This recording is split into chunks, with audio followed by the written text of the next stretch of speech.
So I figure y'all would like to see what all I got at the junkyard. And I got a brake booster. Hopefully it's good. I did as much testing as I could with it.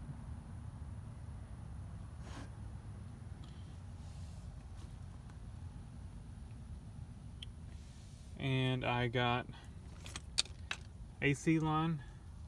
This one on mine, it feels like it's blown out right there, or at least the hose is deteriorated and outer layer is coming off. I noticed it when I was doing the alternator belt. That part of it's right behind the alternator. So I've just picked that up. Yeah,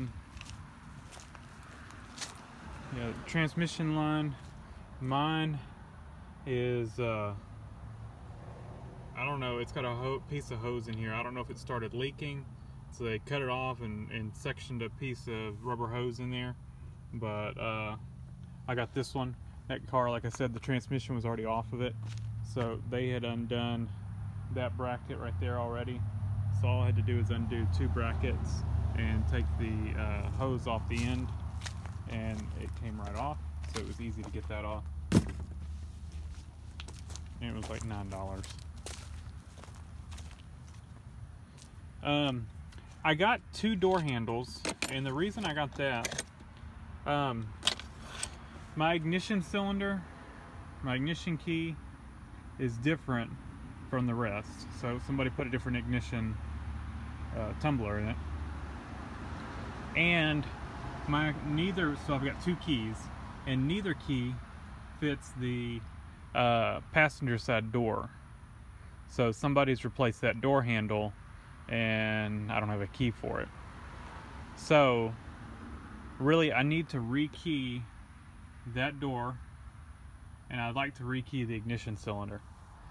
So I picked up, went ahead and got the driver and passenger side off that car, and I have no keys for them, but I'm going to try to rekey the tumblers, and I got the driver's side just so I would have an extra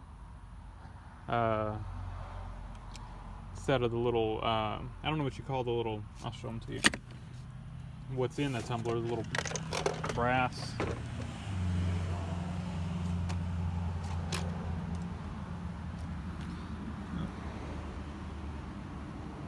So, and of course I got screws and stuff that were laying around. Pretty much any screws in the interior where people would remove stuff, I just grab the screws and stuff. Junkyard just gives you those. But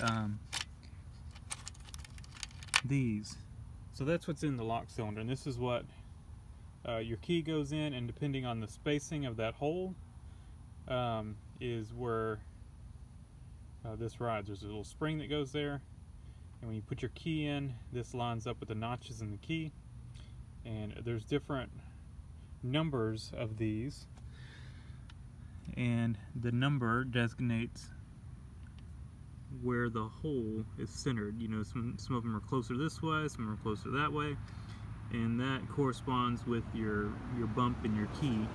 And when these are level with the tumbler, it allows the tumbler to turn. So like here's another one. See that one, the spacing's a little different on it.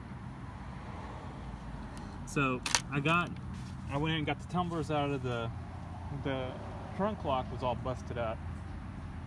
And I went ahead and got the tumblers out of the trunk lock, and I got the tumblers out of another Mercedes trunk lock and out of another Mercedes door lock.